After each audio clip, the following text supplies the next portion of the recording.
Pues muchísimas gracias. Un placer saludarlos a todos. Gracias como siempre a todos los que nos acompañan. Es un gusto saludarlos de manera virtual y agradeciendo, por cierto, también por la presencia del doctor Luis Peraza. Muchísimas gracias por aceptar la invitación a la charla del día de hoy. El doctor es egresado de la Universidad Complutense en Madrid. Tiene maestría en la Universidad en Ciudad de México, ¿verdad? Tiene una maestría en cooperación europea y, estoy tratando de traducir, Master Degree in International Cooperation, European Union, Latin American Institute of Research, doctor José María Luis Mora, en Ciudad de México. Tiene su PhD por también la Universidad Complutense y tiene una amplia experiencia docente.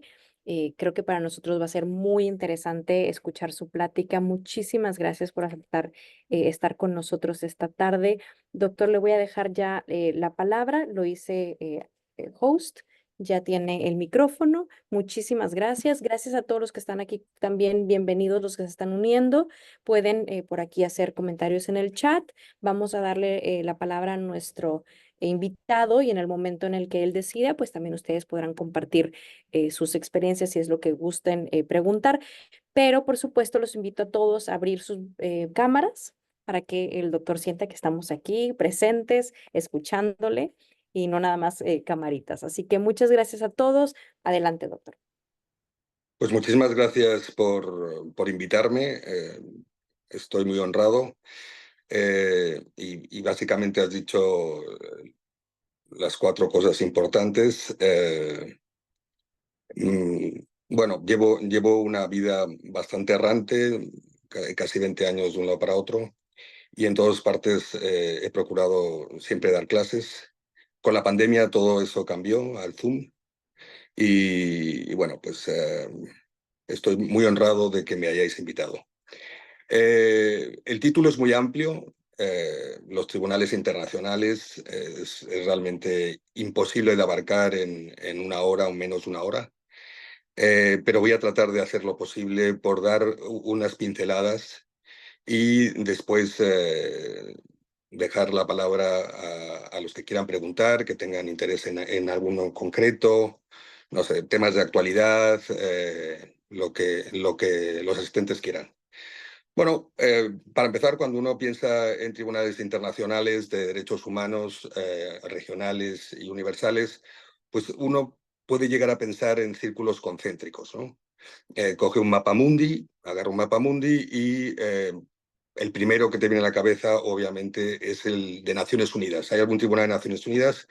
Por supuesto, está la Corte Internacional de Justicia, heredera de la Corte Permanente de Justicia Internacional, que estuvo en los años 20 del siglo pasado, empezó a funcionar y ya desde el 45, con el Convenio de San Francisco, empezó la Corte Internacional de Justicia, compuesta de 18 jueces, donde, lamentablemente, como siempre en Naciones Unidas, 5 de ellos tienen que ser nacionales de los países del Consejo de Seguridad con derecho a voto. A veto, perdón, esos 5, entonces siempre vamos a tener un juez de esa nacionalidad, ¿no? Con lo que dificulta un poco, y sobre todo es un tema que ya muy manido, que las Naciones Unidas, el Consejo de Seguridad en concreto y los 5 países con veto debería modificarse. Pero evidentemente para el que tiene el poder y el que disfruta de este privilegio es muy difícil dejarlo, ¿no? Lo que pasa es que ya el sistema internacional actual del siglo XXI pues dista mucho del que creó Naciones Unidas y que creó la Corte Internacional de Justicia. La Corte Internacional de Justicia está muy de moda, ha pasado por épocas con menos casos, pero ahora realmente tiene muchísimos casos y es un tribunal esencialmente diplomático. Es decir, no es muy vanguardista. Los integrantes de la Corte Internacional de Justicia son diplomáticos y tratan de bueno, no obedecer, obviamente, porque una de las cosas esenciales de cualquier tribunal de justicia, tanto nacional como internacional, es la independencia. Sin eso no se puede llamar tribunal, ¿no? La independencia total del criterio y de las sentencias que pueden llegar a dar, ¿no? Si no hay independencia, que hay casos de tribunales internacionales donde los gobiernos pueden remover o quitar a su gusto los jueces que ellos mismos han elegido, pues en ese caso, obviamente, se puede llamar muy mal órganos jurisdiccionales, ¿no? No son independientes. Yo creo que es lo más importante, que una vez elegidos tengan la libertad, pero eso pasa obviamente en temas domésticos y también internacionales y regionales, tengan la libertad de, basados en la buena fe, en la equidad, en las fuentes del derecho internacional, dar una sentencia libre de cualquier presión, ¿no? Y eso no debe ser una quimera, sino debe ser real. Eh, Obviamente, ahora mismo se está produciendo una efervescencia de opiniones consultivas. Todo el mundo que siga un poco los procedimientos judiciales internacionales sabe que ahora las opiniones consultivas a través de los estados, que son las que los impulsan, o incluso a través de individuos, y muchos de estos son muy jóvenes, está ahora el tema del cambio climático realmente de una manera poderosa, ¿no? Eh, los jóvenes, que son los que van a heredar lo que les dejemos, pues están muy preocupados sobre cómo va a estar su situación si no se hace, si no se corta la contaminación, el efecto invernadero, la degradación de la biodiversidad. Entonces han impulsado varias opiniones consultivas que obviamente no son de obligado cumplimiento, pero tienen una autoridad moral que les hace ser muy interesantes, ¿no? Porque eh, bueno, pues son opiniones consultivas, pero dependiendo, que eso es muy importante, en que la opinión consultiva, el procedimiento de la opinión consultiva haya sido muy popular, es decir, se hayan apuntado muchos países a dar sus recomendaciones, ¿no? Sus opiniones sobre la opinión consultiva, muchas agencias, muchos ONGs, e incluso en algunos casos, pocos, pero muy determinados, como la Corte Interamericana de Derechos Humanos, que para mí es un ejemplo de que con poco dinero, porque la OEA está básicamente quebrada desde hace mucho tiempo, con poco dinero hacen sentencias muy buenas, y los jueces no, básicamente son pagados por dietas, o sea, realmente no es un negocio para ellos, entonces es un compromiso personal con el derecho interamericano, ¿no? Y tiene una cosa muy importante que me gustaría que todos los estudiantes pensaran en hacer. Eh, cuando un país o la Comisión Interamericana solicita una opinión consultiva, los estados, cualquier persona, cualquier ONG, cualquier universidad, cualquier grupo de amigos pueden reunirse y hacer un documento jurídico que pueden mandar a la Corte Interamericana y va a ser tomado en cuenta para la decisión final de la opinión consultiva. Eso no pasa con ningún otro tribunal, y eso dice mucho de la Corte Interamericana de Derechos Humanos, que es el segundo tribunal que quiero comentar. O sea, una vez que Naciones Unidas abarca todo el mundo y tiene esas dos funciones, la función judicial y la función consultiva, nos ponemos en los tribunales más específicamente de derechos humanos. El primero, y no por ser europeo quiero ser europeísta, pero el primero, el que empezó rompiendo todo y al que se han modelado los siguientes tribunales regionales de derechos humanos, es el Tribunal Europeo de Derechos Humanos.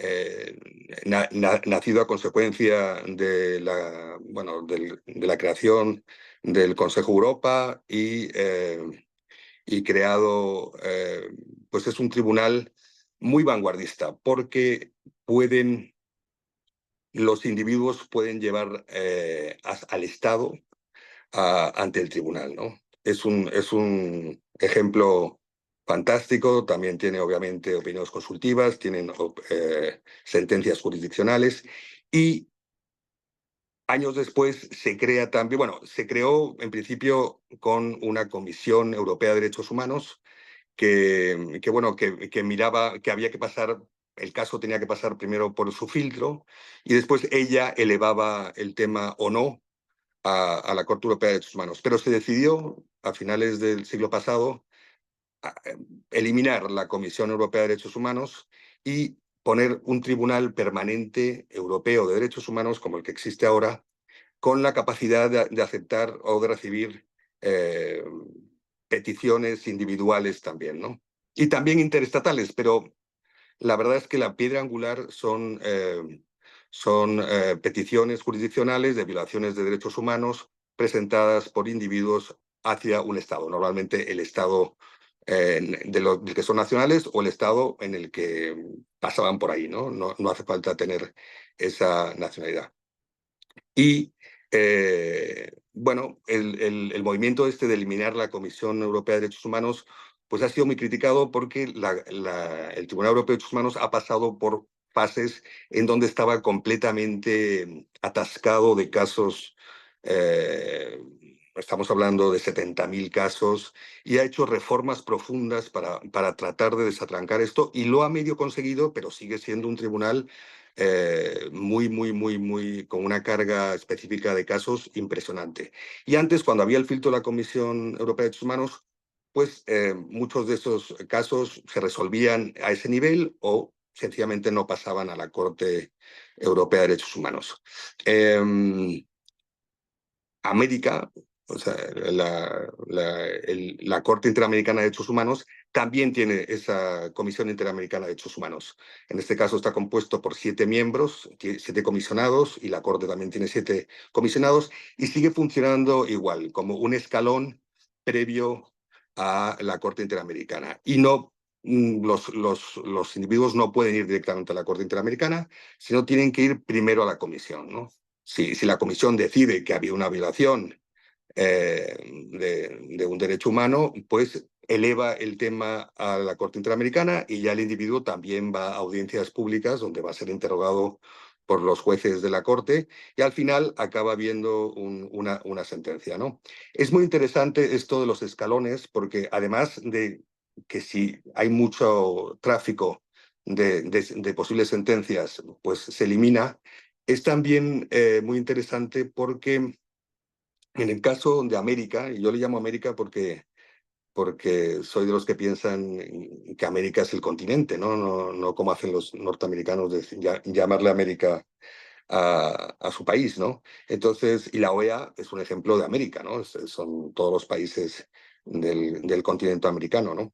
Pues en la fase de la Comisión Interamericana de Derechos Humanos trabajan muy bien las ONGs de derechos humanos locales.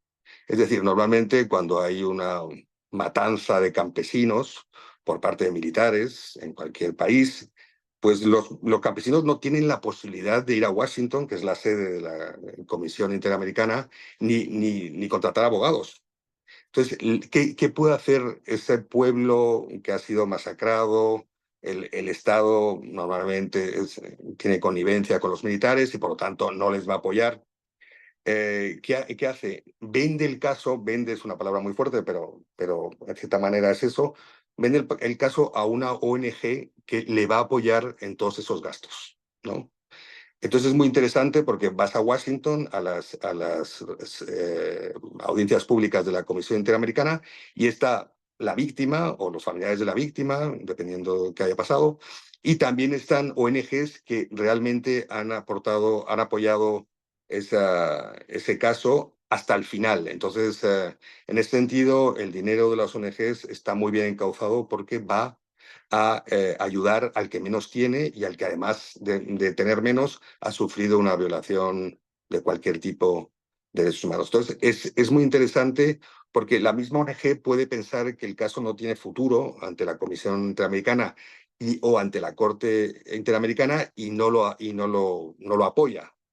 Entonces, de alguna manera tienen que trabajar juntos la víctima, la ONG y hacer todas esas escalas. Porque la sede de la Comisión Interamericana ya ha dicho que está en Washington, hay que ir allí, hay que presentar, bueno, ahora los papeles se presentan todos por Internet, pero hay que ir a las audiencias públicas, hay que pagar unos boletos de avión, hay que llevar a unos abogados y tal, y eso normalmente las ONGs, que hay algunas realmente muy poderosas de derechos humanos regionales, pues lo pueden apoyar. Y después, cuando tienen la fortuna de que el caso llega a la Corte Interamericana, pues sería en Costa Rica, ¿no? En ambos casos, el número de magistrados y de comisionados son 7, ¿no? Después de la Corte Interamericana llegó, obviamente, la Corte Africana de Derechos Humanos y de los Pueblos, ¿no? Una corte, pues también hecha imagen y semejanza del Tribunal Europeo de Derechos Humanos y que ha ido poco a poco ganándose un espacio dentro de la resolución de las sentencias de derechos humanos. Eh, Ahora se da la gran alianza entre las tres cortes, la europea, la americana y la africana, y se reúnen cada cierto tiempo los presidentes. En este caso, me gustaría señalar que en este caso son tres presidentas mujeres, y se reúnen para compartir información, intercambiar buenas prácticas y, bueno, es un tema muy, muy interesante. Ah, Paralelamente a esto, ahí está el Tribunal de Justicia de la Unión Europea. La Unión Europea, obviamente, todo el mundo lo conoce, es un experimento eh, comercial, empezó siendo comercial, bueno, empezó siendo un experimento para que no hubiera más guerras mundiales. Es decir, al final de la Segunda Guerra Mundial se dieron cuenta que lo mejor que podían hacer era interconectar las economías de los dos países que habían estado en guerra, Francia y Alemania, interconectar las economías de tal manera que ya no pudieran plantearse otra guerra futura. ¿Por qué? Porque ya no les interesaría económicamente.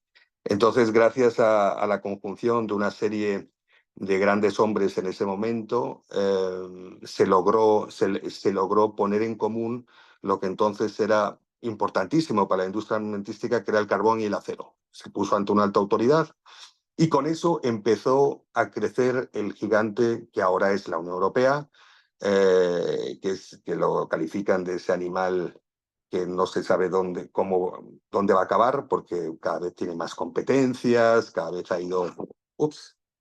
ido creando más, más derecho comunitario europeo, un derecho comunitario europeo que es completamente revolucionario y que a mí me encantaría personalmente que se pudiera trasladar obviamente a otros sistemas regionales de integración como Mercosur, el sistema centroamericano o incluso el NAFTA, ¿no? Sería una buenísima solución, porque el derecho comunitario europeo primero empezó siendo un derecho económico, fundamentalmente. Los jueces, el Tribunal de Justicia de la Comunidad Económica Europea de entonces, tuvo unas sentencias que cada vez tendían más a preservar esas cuatro libertades, la libertad de circulación de mercancías, de trabajadores, de servicios y de dinero, básicamente, y se dedicó a afianzarlas. Entonces, la solución era cualquier persona puede producir naranjas en Valencia y no le va a costar nada, salvo la gasolina para trasladarlas, para venderlas en Alemania. Entonces, todos los impuestos, todas las aduanas desaparecen para los productos comunitarios y se hacen una serie de buenísimas relaciones con los productos de terceros países y, bueno, y se hace todo un conglomerado de derechos a favor del ciudadano, también relacionados con los derechos humanos. Por ejemplo, uno de los derechos es que yo, si estoy en un país, en cualquier país del mundo y no hay embajada española, puedo ir a cualquiera de las embajadas de los Estados miembros de la Unión Europea y que protejan mis derechos. Se me pierde el pasaporte, he sido robado, necesito dinero para tener un accidente, para el hospital, tal. Todo eso, si no tengo la embajada, en mi caso sería la de España, puedo ir a cualquier embajada de cualquier Estado miembro en ese país y tienen la obligación de tratarme como un nacional. ¿Por qué? Porque se ha creado esa ciudadanía europea que llena de derechos y que, bueno, que ha ido creciendo cada vez más. Yo, por ejemplo, puedo trasladarme con total libertad de un país a otro, las fronteras ya no existen en ese sentido, no tengo que presentar papeles y obviamente pago en euros, que es otra revolución que solo se puede hacer cuando la gente, cuando los países quieren algo muy, muy de veras, ¿no? Por ejemplo, Alemania renunció a su marco. Eh, bueno, pues es un experimento que yo creo que ha sido muy exitoso, va a seguir siendo exitoso. El Brexit, la salida del Reino Unido, fue un auténtico desastre, ¿no? Fue un auténtico desastre, fue algo que no por ser un desastre no estaba como medio anunciado, ¿no? La historia, la relación del Reino Unido con la Comunidad Económica Europea ha sido siempre complicada. No ha sido un socio entusiasta, entró más que por convicción, porque le parecía que ahí había negocio y siempre ha estado protestando. Charles de Gaulle, el presidente de Francia, por 2 veces vetó la entrada del Reino Unido en la Comunidad Económica Europea, hasta que perdió unas elecciones y se tuvo que salir. Y finalmente pues, se hizo ese referéndum tan malhadado que ha sido un caos y hemos perdido muchísimo tiempo negociando la salida y de una manera muy turbia. Yo creo que Europa en ese sentido fue muy generosa y el Reino Unido quería sacar los máximos provechos porque no le interesaba no tener control sobre sus fronteras, no tener control sobre la migración, nunca pensó en cambiar su libra por el euro, en fin, todo esto, ¿no? Y ahora parece ser que con el cambio este de gobierno al laborista, parece ser que les gustaría tener una muy buena relación con la Unión Europea y que les diera muchísimas ventajas. Y yo creo, yo soy más partidario de que si se ha salido de la Unión Europea, pues debe ser tratado como un tercer Estado, que se le puede tratar muy bien, pero no como un tercer Estado, antiguo socio, y bueno, lo que parece ser que es lo que pretende, ¿no? El Tribunal de Justicia de las Comunidades Europeas también poco a poco se ha ido introduciendo en el tema, en el ámbito de los derechos humanos y hay sentencias muy reveladoras, sobre todo, bueno, en todos los ámbitos del derecho comunitario, pero por ejemplo, un campo para explorar que es fundamental con las sentencias es la igualdad de género, la misma paga por el mismo trabajo. En donde el Tribunal de Justicia de las Comunidades Europeas ha funcionado perfectamente, ¿no? Después llegamos a el derecho penal internacional. Es otra cosa, pero está muy relacionado con el derecho internacional de los derechos humanos, ¿no? El derecho penal internacional obviamente arranca otra vez, la fecha clave es el fin de la Segunda Guerra Mundial, eh, arranca con los juicios de Nuremberg, donde bueno, pues varios jerarcas fueron sentenciados a muerte, jerarcas nazis, otros obviamente se escaparon, y después también con el Tribunal del Imperio Naciente, donde también la controversia máxima, aparte de que también hubo pena de muerte que ha ido afortunadamente, desde mi punto de vista, desapareciendo de los gustos europeos y mundiales, ¿no? Casi ya muchos países son abolicionistas, muchos son de derecho, otros son de hecho, es decir, que no la aplican desde hace tiempo.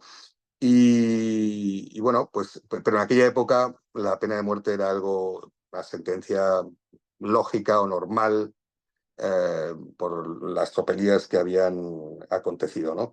Pues entonces el Tribunal de Nuremberg saca una serie de principios y ahí empieza a la necesidad de crear ese derecho penal internacional, ¿no? Derecho penal internacional que se concreta muchos años después en dos tribunales ad hoc. Cuando dicen ad hoc es para una situación concreta, ad hoc, que son los de Ruanda, después del genocidio Tutsi, eh, y también el de la antigua Yugoslavia después de los acontecimientos de la rotura de la antigua Yugoslavia y de la guerra civil que se estableció, ¿no? Entonces, y con Kosovo entre medias. Entonces, se hicieron esos dos tribunales ad hoc que estaban hechos o estaban diseñados para que duraran 5 o 6 años y han durado 20 años. Es como cuando tienes algo que va a ser provisional y después los acontecimientos te llevan a que sea casi definitivo, ¿no? Pero en este caso ya los dos han acabado con mucho éxito, han perseguido y enjuiciado y detenido y enjuiciado y metidos en la cárcel, no, ya nunca con pena de muerte, sino máximo 30 años, a los grandes genocidas del genocidio de Ruanda y obviamente a los militares que ordenaron las matanzas y a los militares de menor graduación, ¿no?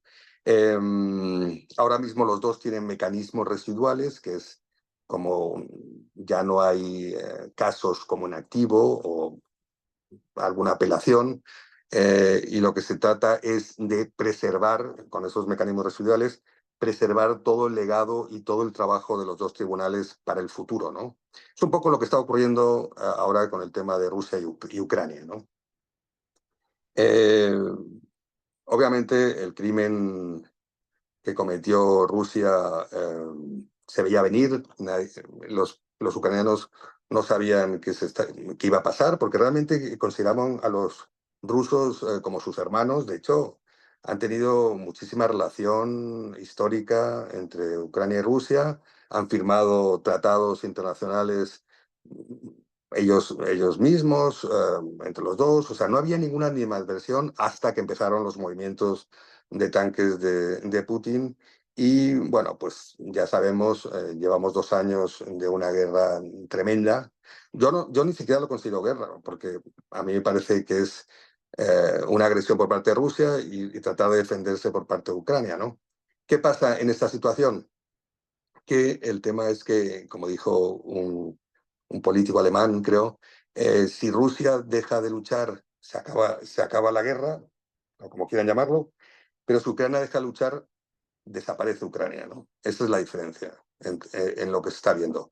Hasta ahora ha tenido una solidaridad increíble por parte de la Unión Europea, por parte de la NATO, OTAN, por parte de Estados Unidos, solidaridad que si dentro de pocos meses, 99 días, 98, gana Trump las elecciones, parece que esa solidaridad podría desaparecer, con lo que desaparecería la posibilidad de Ucrania de seguir aguantando. Las posibilidades que tiene de ganar la guerra, hay analistas que dicen que las hay, otros piensan que es muy, muy complicado tratar de revertir o ganar a un coloso como Rusia.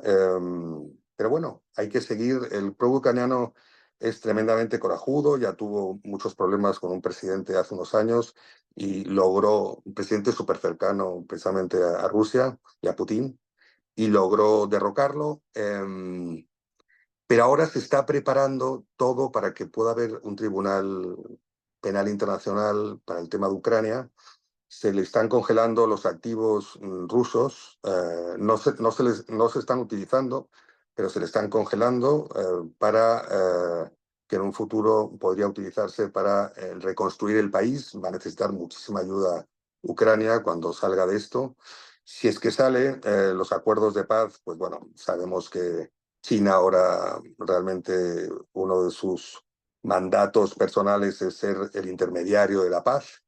eh, bueno, no sé hasta qué punto eso puede ser viable, eh, pero bueno, la cosa está muy complicada, pero hay que preservar todos esos. Hay un registro de daños causados por Rusia a Ucrania, personales, donde la gente puede, pues me destruyeron mi casa, tal, y se va haciendo el recuento. Bueno, ahora mismo ya las ONGs en el terreno o incluso el famoso actor George Clooney con su fundación, pues tienen una serie de medios impresionantes que ya pasó en otras guerras civiles, para detectar cuando hay una masacre, por lo menos, si no de personas físicas, porque eso ya es muy complicado que las cámaras lo capten, sino arrasar pueblos enteros, y si arrasas un pueblo, por supuesto,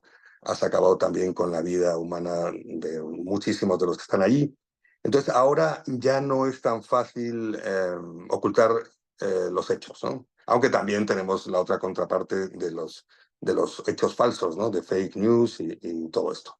Bueno, entonces, a raíz de estos dos tribunales ad hoc, el de Ruanda y el de la antigua Yugoslavia, se crea el Estatuto de Roma.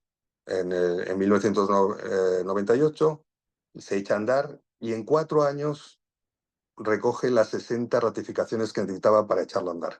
Ahora mismo son miembros del Estatuto de Roma o de la Corte Penal Internacional 123 estados, es decir, muchísimos. Pero claro, el número no lo dice todo, hay que ver quiénes son los que han ratificado. Y lamentablemente las grandes potencias no están dentro, no han ratificado el Estatuto de Roma o la Corte Penal Internacional. ¿Quiénes son las grandes potencias que no han ratificado? Estados Unidos no lo va a ratificar nunca.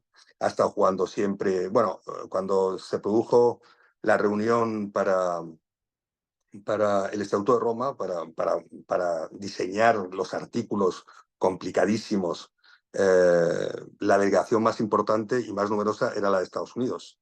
Y todo el mundo sabía que no iba a ratificarlo. ¿Pero qué?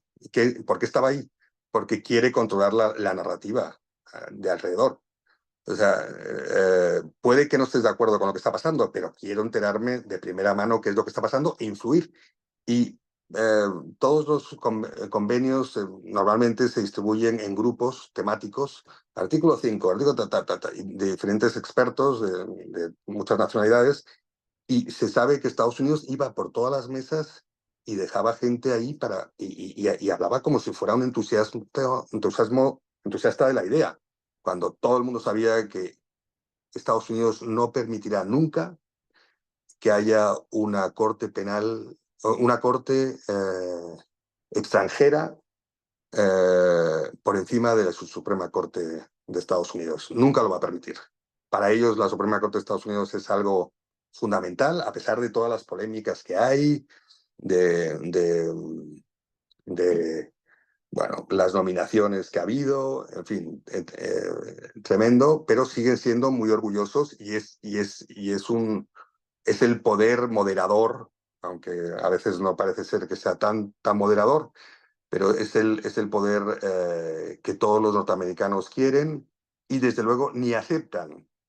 Bueno, la aceptan, pero no le hacen mucho caso a la Corte Internacional de Justicia, y desde luego a la Corte Penal Internacional.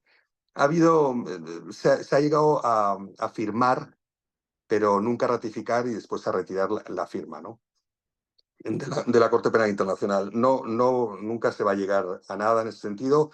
Es más, hay un activo, estar en contra activamente de el actual, que a mí me parece una persona muy valiente, Khan, el fiscal general de la Corte Penal Internacional, que bueno, ha mandado mandatos de arrestos domiciliarios, bueno, pues primero a Putin, después también a su segunda, a la que se encargaba de la infancia allá en Rusia, y ahora pues Netanyahu y su segundo y varios líderes de Hamas, ¿no? Ha habido muchísima polémica, y Estados Unidos se ha puesto del lado de quien siempre se pone, porque es su aliado estratégico, Israel, y a pesar de lo que está pasando en Gaza, ¿no? Mi opinión es que fue tremendo cómo entraron a la frontera los extremistas terroristas de Hamas y mataron de esa manera impune. Yo creo que son de las imágenes más tremendas que se ha podido ver, cómo secuestraban a mujeres que gritaban. Fue tremendo. horrible. Y ahora sigue el tema de los rehenes, ¿no?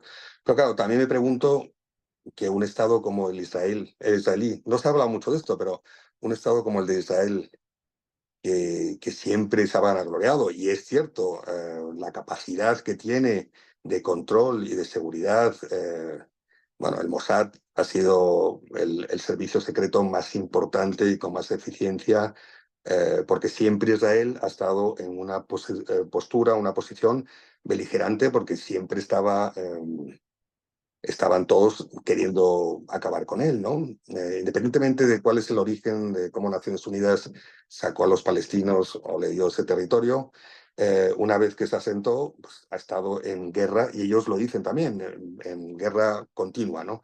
Entonces, un país que tiene ese control fronterizo, que tiene ese control de la información, tal, ¿cómo se les pasó una cosa tan tremenda? No sé, a mí personalmente me entran dudas, pero bueno, una vez que se hizo, todo el mundo, cuando Israel empezó a dirigirse hacia Gaza y a rodearlo y a expresar verbalmente que quería acabar con todos los terroristas, y que en ese transcurso iba a acabar con la población civil y tal, sin ningún tipo de ocultamiento. O sea, el genocidio muchas veces lo ocultan, pero otras veces es que lo están diciendo claramente, ¿no?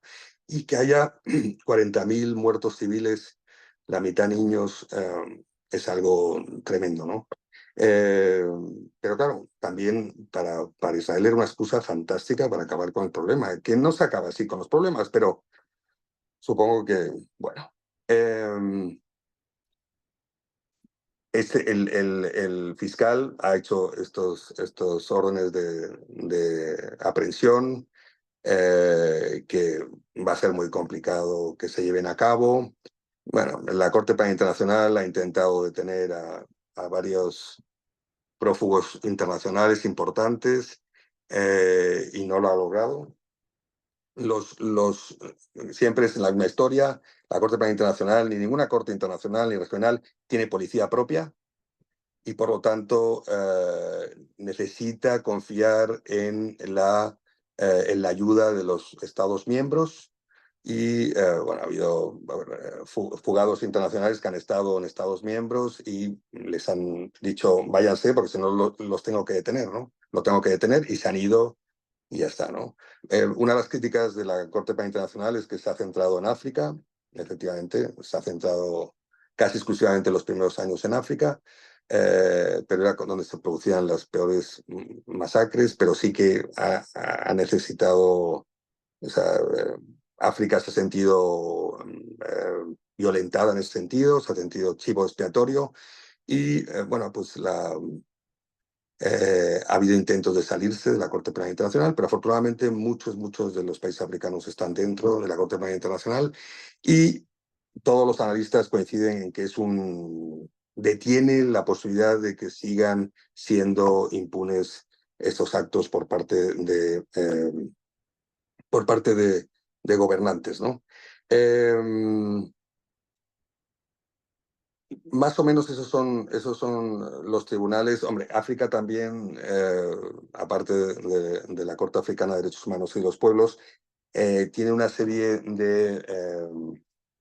de convenios mercantiles entre estados, y que han funcionado muy bien, como ECOWAS, y a raíz de eso han sacado también tribunales de derechos humanos que también están funcionando muy bien. Entonces, cada vez vemos una mayor dispersión de tribunales internacionales regionales, que por el momento no están teniendo sentencias contradictorias, que eso es muy bueno, pero que hace que los estados o se ponen las pilas y corrigen las violaciones a su nivel, o van a estar siendo avergonzados por la comunidad internacional o por la comunidad regional, y van a tener finalmente que cumplir, ¿no? Em, Obviamente, después hay tribunales domésticos con vocación internacional. Por ejemplo, está la Suprema Corte de Justicia de la Nación de México, está, como he dicho, la Supreme Court, cuyos cuyos miembros más liberales, es decir, los que han sido elegidos por los demócratas, por presidentes demócratas, suelen mirar al derecho internacional para configurar sus sentencias. Y en cambio, los más republicanos no les gusta la evolución dentro de una constitución, entonces creen que hay que seguir interpretando la constitución como hace 200 años y por lo tanto pues no admiten muchísimas novedades de derecho internacional de los derechos humanos que, bueno, pues que están ahí y que es la tendencia mundial, ¿no? Entonces, es absurdo tratar de interpretar una constitución por el riguroso sentido de la letra y de cuándo fue redactada, en lugar de lo que hacen todas las constituciones modernas, es ser interpretadas, o todos los países modernos con constituciones son interpretadas como un ser vivo, es decir, que evoluciona, ¿no? Por ejemplo, la isla de Man, antes de entrar a formar parte del Consejo de Europa y el Tribunal Europeo de Derechos Humanos, pues era legal los latigazos, ¿no? Por ejemplo, el Reino Unido también, los abusos, las bofetadas de padres a hijos también estaba completamente normalizado, ¿no? Entonces, son cosas que van evolucionando con el tiempo, obviamente, igual que evoluciona el lenguaje, igual que evolucionan la capacidad, o sea, la igualdad entre hombre y mujer, tal, igual que todo eso evoluciona, obviamente el LGBTQ, los derechos de género, todo eso va evolucionando. Quedarse en cómo funcionaban las cosas hace 100 años me parece que es una pérdida de enfoque, ¿no? Y yo creo que bueno, uno de las Cortes Supremas también han sido muy importantes. Por ejemplo, una de las Cortes Supremas más importantes ha sido la de Sudáfrica. Ha tenido sentencias muy importantes, jueces muy buenos y, bueno, pues tuvo que recomponer un país después de muchos años de apartheid. Y bueno, y después ahí, por último, me gustaría hablar de un principio que yo le tengo especialmente cariño, que es el principio de jurisdicción universal. ¿Qué es el principio de jurisdicción universal? Pues es, otra vez, los crímenes más odiosos, genocidio, crímenes contra la humanidad, crímenes de guerra, todos estos crímenes no son solo responsabilidad del Estado que lo sufre, ¿no? O de las víctimas que lo sufren, y no son solo ellos los que tienen que actuar, sino la comunidad internacional tiene que actuar. Y en ese sentido ha habido países vanguardistas que han hecho legislaciones muy avanzadas sobre el principio de jurisdicción universal. Es decir, yo no tengo nada que ver con este caso. Está a miles de kilómetros de distancia. No hay un nacional de mi país involucrado en los hechos, ni de víctima ni de victimario.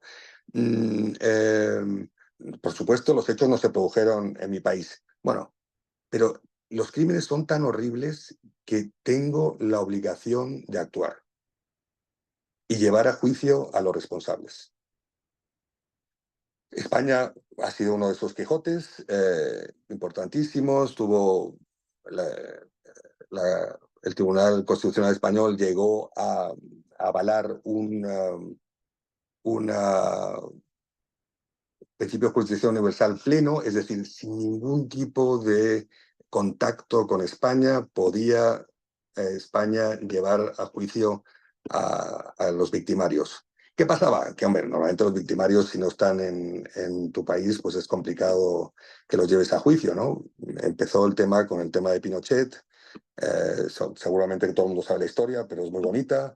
Un verano, Pinochet ya dejó de ser presidente, perdió las elecciones esas que creía que iba a ganar, y se fue a Inglaterra porque tenía que operarse no sé qué, y además era muy amigo de Margaret Thatcher. Y un juez que era muy tal, que se llama el juez Garzón, un juez español de la Audiencia Nacional, un verano, con poco inglés, sabiendo muy poco inglés, redacta basándose en este principio de jurisdicción universal, redacta una orden de búsqueda y captura porque alguien le dice que Pinochet está fuera de Chile y que está en Inglaterra. Se lo manda a Scotland Yard y Scotland Yard podía haber hecho tres cosas. Una, no haberle hecho caso, un juez español diciéndome que, nada, hombre, no estaba el horno para, o sea, no estaba el derecho internacional preparado para hacer nada. O podía haber dicho, señor Pinochet, mire, váyase de nuevo a Chile porque hay un juez muy raro español que pretende que le detengamos por los crímenes que ha cometido, supuestamente ha cometido en Chile. Eso sería la otra opción, no. Y no hizo ni esa ni la otra, sino fue y lo detuvo. Y lo detuvo en el hospital. Y estuvo durante muchos meses en arresto domiciliario en Londres, mientras que se dilucidaba a dónde lo mandaban. Estuvo a punto de ser mandado a España. Y si hubiera sido mandado a España, extraditado a España, obviamente se le hubiera hecho un juicio tremendo y hubiera sido, bueno, pues épico. Y estuvo muy cerca, ya digo, un juez que es muy inteligente, el juez Baltasar Garzón, seguro que le suena, pero que lo hizo así un poquito al albur, ¿no? Eh, ese caso, solo ese caso hizo que se avanzara el derecho internacional años hacia adelante. Estuvo implicado hasta la Cámara de los Lores. Se vio incompatibilidades. De repente, uno de los jueces estaba casado con una persona que trabajaba para Amnistía Internacional y se echó para atrás la sentencia. Pero al final, en estas extradiciones, al final hay un componente muy importante político y en este caso se demostró así y el entonces ministro del Interior decidió que por razones humanitarias Pinochet fuera trasladado, vamos, que viniera un avión militar, todavía tenía mucha influencia con los militares, que viniera un avión militar y que se lo llevara a Chile.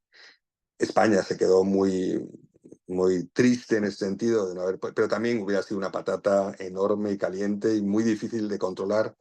Hubiéramos roto las relaciones con Chile, porque además todavía Chile estaba súper dividida a favor y en contra de Pinochet en esa época, unos años después de que la constitución chilena sigue siendo, está escrita por Pinochet y no se ha podido modificar completamente y ni siquiera se ha podido aprobar una nueva, como sabéis, que iba a ser medioambientalmente muy importante, pero nada.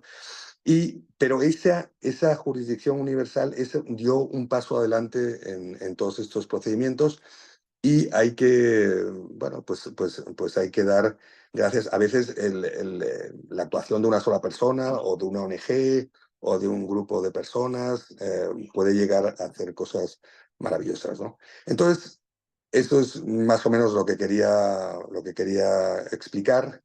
Eh, Animo otra vez a que grupos de derecho, de relaciones internacionales, en universidades y tal, estén atentos a las opiniones consultivas, solicitudes de opiniones consultivas que acepta la Corte Interamericana de Derechos Humanos y después, si les interesa el tema, escribir sobre eso y mandárselo en el periodo de gracia, porque es muy interesante, porque bueno, han cambiado mucho las opiniones consultivas en el sentido de que al principio, hace 20 años, te hacían más caso, aparecían en el cuerpo juris de la opinión consultiva las aportaciones de las personas. Ahora siguen apareciendo, pero ya como un anexo, cosa que no me gusta tanto, porque claro, si es un anexo, pero es que también ha crecido exponencialmente la gente que quiere participar. Entonces, los animo porque yo creo que es un ejercicio muy bueno y si después se puede hacer, cuando sea la audiencia pública de la opinión consultiva, se pueden trasladar a Costa Rica, que es la sede, o a donde sea, el grupo de estudiantes sería una experiencia maravillosa. Yo siempre la aconsejo y es de esas cosas que te sube el ego porque para siempre va a haber, tu nombre va a aparecer, o el nombre de tu universidad, total, va a aparecer para siempre en una sentencia internacional, ¿no? Y después, obviamente, te dan 5 minutos para apoyar tus conclusiones en la opinión consultiva delante de los jueces. El proceso es muy interesante y yo creo que es fantástico para la gente que se quiera dedicar al derecho internacional de los derechos humanos o en general derecho internacional, ¿no? Con esto me encantaría abrir el turno de preguntas. Muchas gracias. Tenemos algunas preguntas aquí en el chat. No sé si usted puede Sí, verlas o quiere que no, las no, lea. si me las dicen, sí. Claro que sí, por supuesto. Empiezo con la pregunta de Liliana. Muchas gracias por la pregunta. Dice, ¿estos tribunales ad hoc se constituyen solo para conflictos diagonal agresiones entre países o podrían constituirse en caso de un gobierno contra su pueblo? Claro, a lo mejor está pensando en Venezuela, ¿no? No sé. Pero acuérdense que son tribunales penales internacionales. eh, ha habido, aparte de estos dos que son como los más importantes, Ruanda y Antigua Yugoslavia, ha habido Tribunal Penal de Sierra Leona, ha habido otros, entonces, bueno, ha habido contra los Yemenes Rojos en Camboya. Son tribunales, o sea, el chiste aquí es que llegar a un acuerdo pues normalmente es con el Estado para que lo financie, ¿no? Porque Naciones Unidas a veces, en el caso de que sean cosas muy graves como un genocidio, lo llegaría a financiar, pero si son más como el de Sierra Leona, que enjuició a Charles Taylor, el presidente de Liberia, y que lo trabajó muy bien, y es el único tribunal que se ha animado a dar una definición de terrorismo internacional, al final son fondos que vienen de países donadores, ¿no? Entonces, pues tienes que venderlo. Al final, el derecho internacional penal, el derecho internacional de los derechos humanos, no se vende solo, hay que lamentablemente venderlo y venderlo a la gente o a los países que te pueden apoyar financieramente.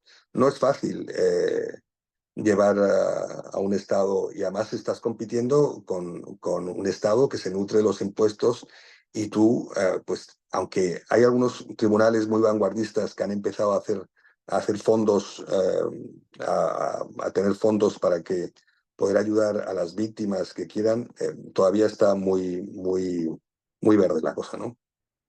Perfecto, muchas gracias. Paso a la siguiente pregunta que sí viene desde Venezuela. Mirva Silva nos hace la pregunta, ¿tendría competencia hoy la Comisión Interamericana de Derechos Humanos para conocer casos electorales y, de ser posible, se deben agotar las vías nacionales primeramente? Es una de las cosas básicas del derecho internacional y de los tribunales internacionales. Hay que agotar los recursos internos. Hay que agotar. Y tiene mucha lógica, ¿no? O sea, primero hay que darle el espacio al Estado para que pueda solucionar sus problemas y para que sus tribunales puedan llegar pues a conclusiones y a sentencias, ¿no? Hay veces que la Comisión Interamericana y el Tribunal Europeo de Derechos Humanos waive, o sea, quita o no le da importancia al agotamiento de los recursos internos, cuando el tema es muy grave. Y en este caso podría ser uno de ellos, ¿no?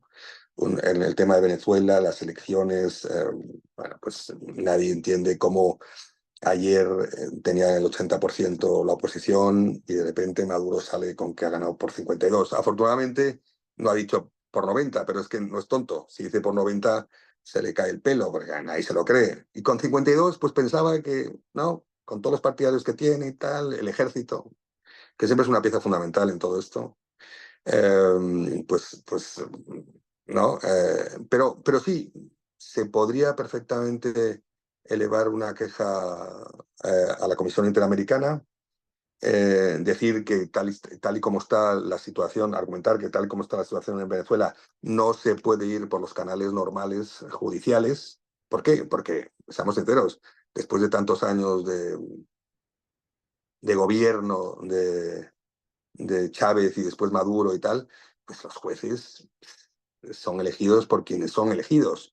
Entonces va a ser era como tratar con el Chile de Pinochet, ir por la vía judicial cuando sabías que a lo mejor un juez valiente se animaba y le daba un impulso hacia arriba, pero vamos, se sabía que después pues llegaban los jueces que son del establishment, ¿no?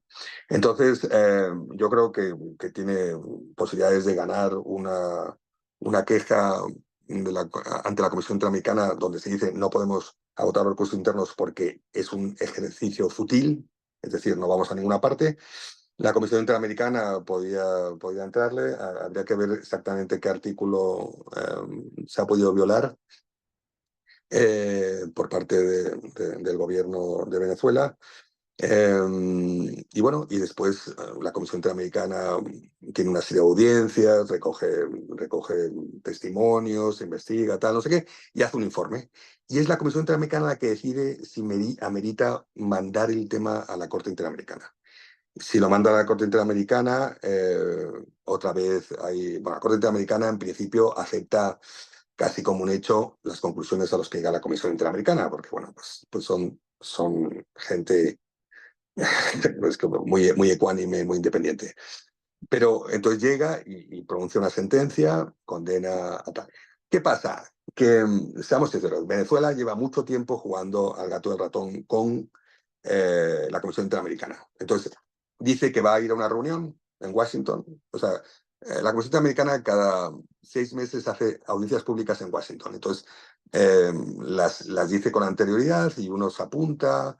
Bueno, son libres de ir, cualquiera puede ir, es muy interesante. Pero bueno, dice, derechos humanos en Cuba, que es que no, no, hace 1000 años que no tiene relación con la OEA, pero es que ahí hay dos cosas. Una, la Convención Interamericana de Derechos Humanos y otra, la Declaración Americana de Derechos Humanos. La Declaración Americana de Derechos Humanos, Cuba está obligada a cumplirla, igual que Estados Unidos está obligada a cumplirla.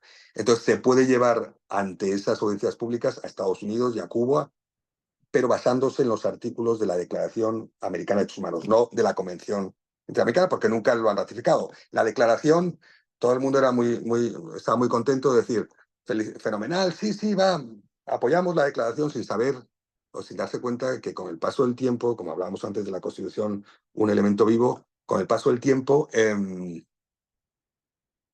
esa declaración emitía derechos, ¿no? Derechos justiciables.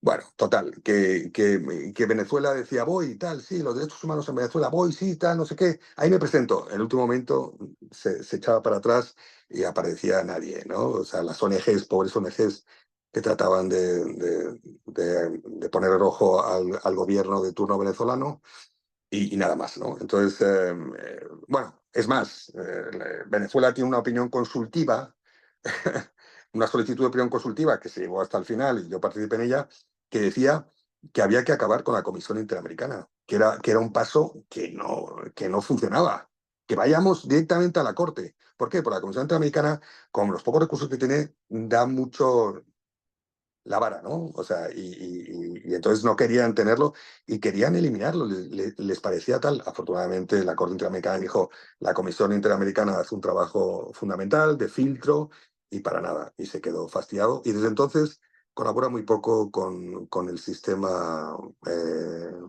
americano de protección de los derechos humanos. Pero podría llegar a.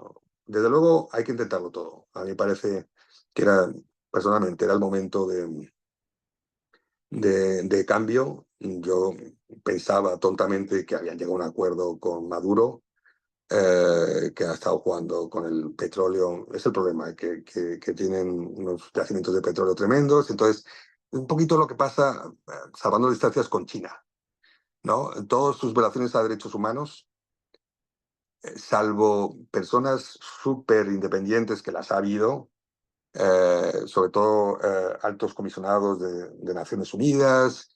eh, Les han cantado las 40 a los chinos estando ahí.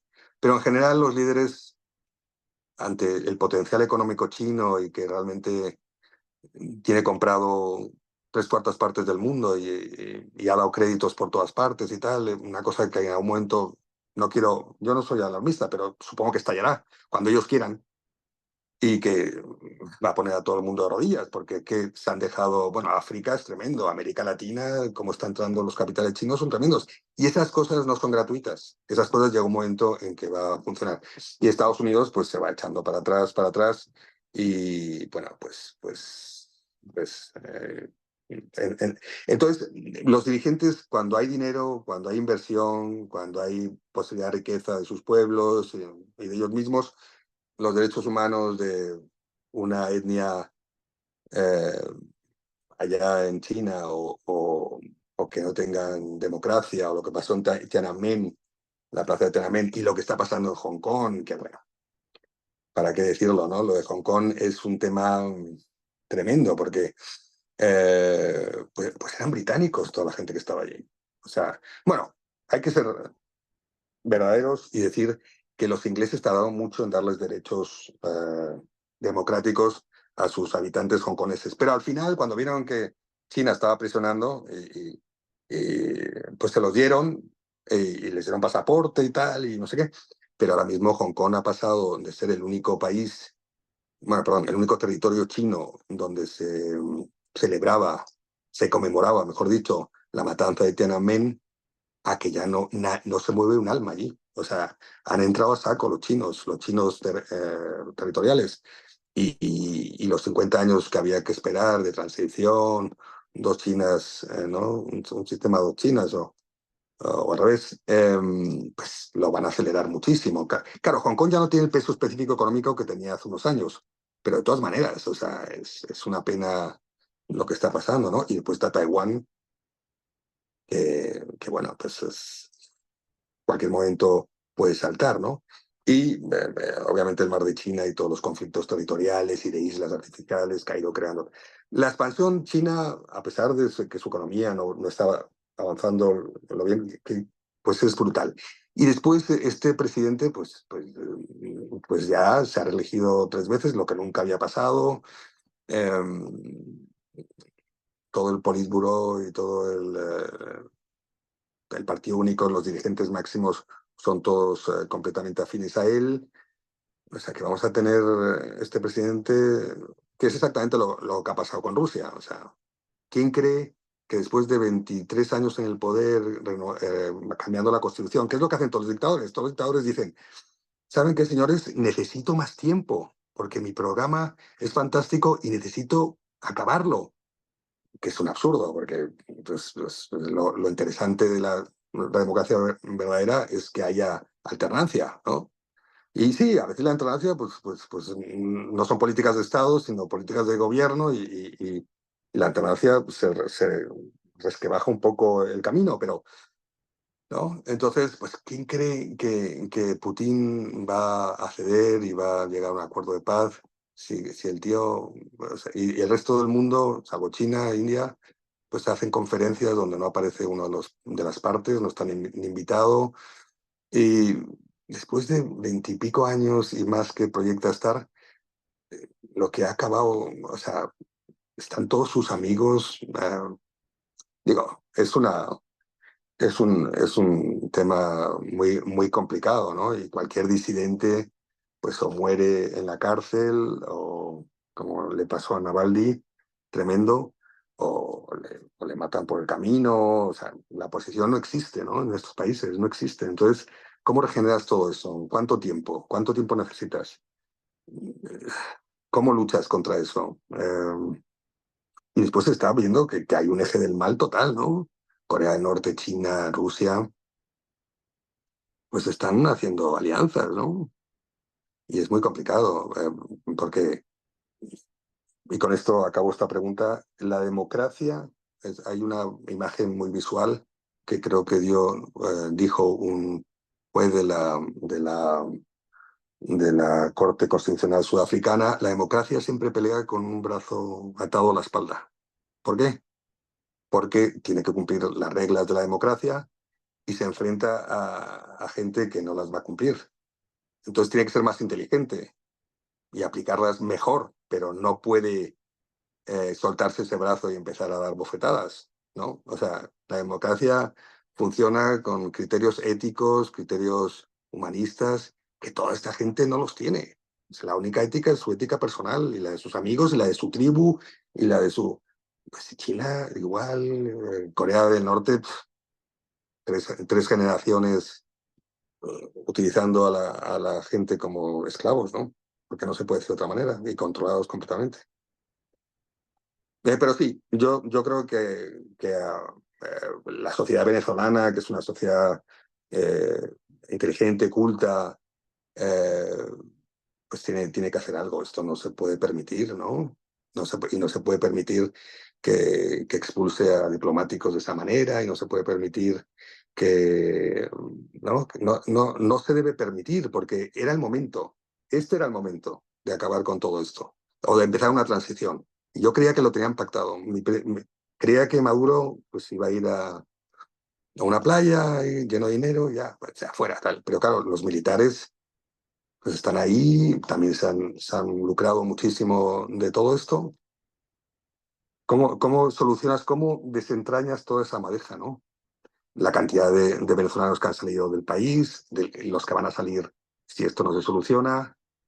Es tremendo. Adelante. Muchísimas gracias. Eh, Se nos ha acabado el tiempo, pero la última pregunta que creo que es bastante rápida, nos hacen la consulta si Conmigo, tiene, sí. conmigo no va a ser tan rápido, perdón. Bueno, nos hacen la consulta si tiene textos que haya usted escrito o trabajos de investigación que podamos encontrar en la web, algo a la mano. Sí, sí, pues googleen y salen cositas. Luis Peraza Parga, mi segundo apellido Parga, Parga, y ahí básicamente está todo, ¿no? Sí, hay todo.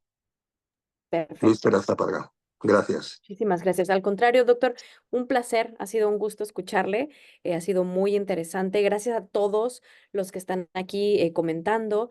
Muchísimas gracias por escucharnos.